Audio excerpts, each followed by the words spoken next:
جو لوگ حج کے لیے نہیں جا سکتے، صاحب استطاعت نہیں، تو ان کے لیے پوری دنیا میں سنت ابراہیمی کو جاری کر دیا گیا عید قربان کی قربانی کی صورت میں۔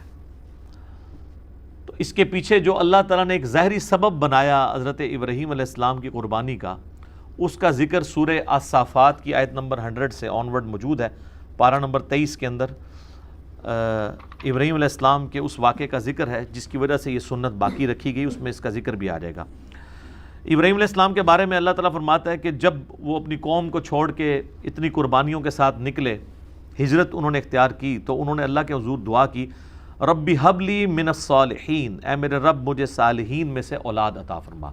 87 ایئرز ایج ہو چکی ہے ابراہیم علیہ السلام کی، بے اولاد ہیں، 87 سال عمر، بیوی بھی بڑھیا ہو چکی ہے، 80 پلس ہے۔ اب وہ اللہ سے دعا کر رہے ہیں اللہ مجھے اولاد دے۔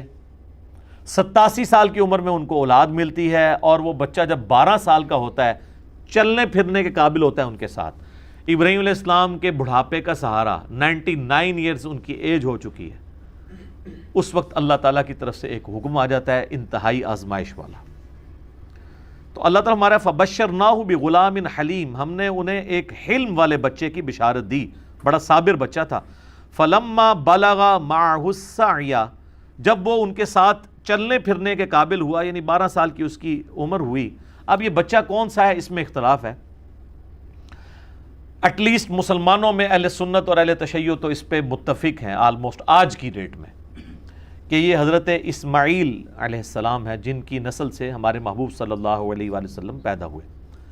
لیکن اہل سنت میں ہی ایسے ائمہ ہیں جو یہ مانتے ہیں کہ اس سے مراد حضرت اسحاق ہیں، اور یہودیوں کا بھی یہ موقف ہے۔ بلکہ المستدرک الحاکم میں آپ کو کئی ایک روایتیں بھی ایسی ملیں گی، اگرچہ ان کی سند صحیح نہیں ہے لیکن اہل سنت کی کتابوں میں تو موجود ہے۔ اور اس سے بھی بڑھ کر امام طبری، ابن جریر طبری، جو اہل سنت کے پہلے مفسر ہیں، پہلے 300 سال کے مسلمانوں میں آتے ہیں، انہوں نے جو تفسیر ابن جریر جسے طبری کی تفسیر کہا جاتا ہے، اس میں انہی آیات کے کانٹیکسٹ میں وہ تو وثوق کے ساتھ کہتے ہیں کہ ذبیح اللہ جو ہے حضرت اسحاق ہے۔ اس حوالے سے سب سے جو انٹلیکچوئل بحث ہے وہ آپ کو تفہیم القرآن میں ملے گی۔ مولانا مودودی نے قرآن حکیم کی آیات سے ڈائریکٹلی تو ظاہر ثابت نہیں ہوتا، انڈائریکٹلی قرائن کے ذریعے ثابت کیا ہے کہ موسٹ پروبیبل ذبیح اللہ جو ہیں حضرت اسماعیل علیہ السلام ہے۔ اس کے باوجود ہمارے اسلاف میں بعض لوگ حضرت اسحاق کو ذبیح اللہ مانتے ہیں، جس طرح کہ یہودیوں میں۔ اس سے کوئی فرق نہیں پڑتا، کیونکہ اس میں اصل میں بتایا جا رہا ہے کہ یہ ابراہیم کی قربانی ہے، چاہے ان کا وہ بیٹا اسحاق تھا، اسماعیل تھا، اس سے کوئی فرق نہیں پڑتا۔ اصل ابراہیم کے لیے امتحان تھا، اسی پہ ایمفسائز کیا گیا۔ تو اللہ تعالیٰ ہمارا جب چلنے پھرنے کے قابل ہوا، قال یا بنیا، تو ابراہیم علیہ السلام نے کہا اے میرے بچے، انی ارا فی المنام، میں نے خواب میں دیکھا ہے۔ یاد رکھیے گا نبیوں کا خواب وحی الہی ہوتا ہے، بخاری مسلم دونوں میں حدیث ہے کہ نبوت کا 46واں حصہ ہے خواب، انبیاء کے خواب میں شیطانوں کو دخل نہیں ہے۔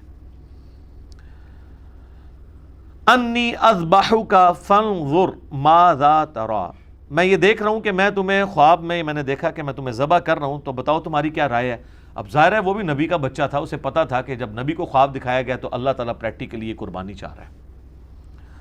ظاہر ہے کہ اب وہ اس ماں کی اولاد ہے کہ جس کو بیابان میں سورہ ابراہیم میں آتا ہے کہ حضرت ابراہیم علیہ السلام ایک بالکل بیابان جگہ میں مکے کے اندر چھوڑ کے چلے گئے اللہ تعالیٰ کے توکل کے اوپر۔ قال یا ابت افعل، انہوں نے کہا اے میرے ابا جان کر گزریے، ما تؤمر، جس کا اللہ نے آپ کو حکم دیا، ستجدونی انشاءاللہ من الصابرین، انشاءاللہ آپ مجھے صابروں میں پائیں گے۔ آپ کو جو آپ کے رب کا حکم ہے وہ کر گزرے۔ اللہ اکبر۔ فلما اسلم وتلہ للجبین، جب وہ ان دونوں نے سر تسلیم خم کیا۔ اچھا اللہ تعالیٰ اب دونوں کا ذکر کر رہا ہے، یعنی حضرت ابراہیم بھی اور ان کا بچہ بھی، اسماعیل ہوں یا اسحاق کوئی بھی، دونوں نے اللہ کے حضور سر تسلیم خم کیا۔ وتلہ للجبین، اور ماتھے کے بل لٹا دیا حضرت ابراہیم نے اپنے بچے کو۔ ماتھے کے بل اس لیے لٹایا کہ کہیں غلطی سے میری نظر بھی چہرے کی طرف نہ پڑے اور شفقت پدری جو ہے وہ کہیں پہ ٹریگر نہ کر جائے، تو میں دیکھوں بھی نہ۔ وَنَادَيْنَاهُ أَن يَا ابراہیم، تو اللہ تعالیٰ فرماتا ہے عین اس موقع پہ جب وہ چھری چلانے لگے ہم نے پکارا کہ اے ابراہیم قد صدقت الرؤیا، بے شک تو نے سچا کر دکھایا اپنا خواب، اِنَّا كَذَلِكَ نَجْزِي الْمُحْسِنِينَ، بے شک ہم اس طریقے سے ہی جزا دیا کرتے ہیں محسنین کو۔ یعنی حضرت ابراہیم نے تو اپنے بچے کی لائف اور اپنی وہ محبت سٹیک پہ لگا دی تھی، بس وہ آخری لمحہ تھا نا، ادھر تک اللہ تعالیٰ لے آیا ایج کے اوپر جا کے۔ ان ھذا لہو البلاء المبین، اللہ تعالیٰ فرما رہا ہے یہ بہت ہی بڑی آزمائش تھی جو ہم نے ابراہیم پہ ڈالی۔ یار جس کو اللہ کہہ رہا ہے کہ یہ بہت بڑی آزمائش تھی، وہ آزمائش کتنی بڑی ہے، اور اس میں حضرت ابراہیم کی کتنی تعریف بیان ہوئی ہے، اللہ اکبر۔ تو اللہ تعالیٰ فرما رہا ہے وَفَدَيْنَاهُ بِذِبْحٍ عَظِيمٍ، تو ہم نے اس سے فدیہ، اس کی جگہ ایک بہت بڑی عظیم قربانی کا بنا دیا، یعنی وہ آسمان سے اللہ کی طرف سے ایک مینڈا نازل ہوا۔ وَتَرَكْنَا عَلَيْهِ فِي الْآخِرِينَ، اور ہم نے اس سنت کو باقی رکھا آنے والوں میں۔ سلام علی ابراہیم، سلامتی ہو ابراہیم کے اوپر۔ کذالک نجزی المحسنین، اسی طریقے سے ہم اپنے نیکوکار بندوں کو بدلہ دیا کرتے ہیں۔ انہ من عبادنا المؤمنین، بے شک وہ ہمارے عبادت گزار بندوں، خاص بندوں میں سے تھے۔ وبشرناہ باسحاق نبیا من الصالحین، اور ہم نے بشارت دی پھر انہیں اسحاق کی جو صالحین نبیوں میں سے تھا۔ اسی کے تحت یعنی مولانا مودودی کا موقف ہے، چونکہ حضرت اسحاق کا ذکر بعد میں آ رہا ہے تو اس سے یہی لگ رہا ہے کہ حضرت اسماعیل تھے اور حضرت اسحاق ان سے چھوٹے تھے۔ تو قرآن میں یعنی جو تورات میں حضرت اسحاق کو ذبیح اللہ کہا گیا ہے، لیکن چونکہ وہ ٹیمپرڈ فارم میں ہے، مہیمن اس پہ نگہبان تو یہ والی کتاب ہے، تو اس میں جو اشارہ ہے وہ حضرت اسماعیل کی طرف ہی ملتا ہے۔ تو اللہ تعالیٰ فرما رہا ہے کہ یہ جو ہم نے اس قربانی والی سنت کو آنے والوں میں باقی رکھا، حج کی شکل میں بھی باقی رکھا اور عید قربان کی شکل میں بھی باقی رکھا۔ اور سورۃ الحج میں اللہ تعالیٰ نے حج کی قربانی کا ذکر کیا ہے، اور اس قربانی کو شاعر اللہ اللہ تعالیٰ نے ڈکلیئر کیا ہے۔